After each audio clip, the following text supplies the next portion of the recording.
सुनाते हैं आप लोग को नाच गीत।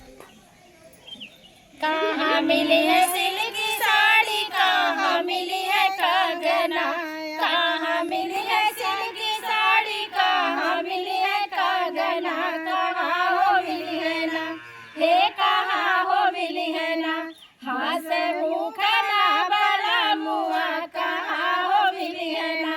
हाँ से भूखा ना बला मुआ, कहाँ हो मिली है ना, हाँ से भूखा ना बला मुआ, कहाँ हो मिली है ना। नैहर मिली है सिल्क की साड़ी, पटना मिली है कंगना, नैहर मिली है सिल्क की साड़ी, पटना मिली है कंगना, ससुरवा मिली है ना,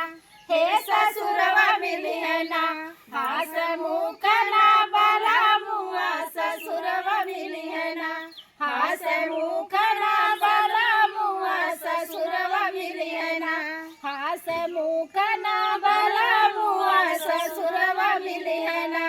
फाटी गई है सिल्क की साड़ी, टूटी गई है कंगना,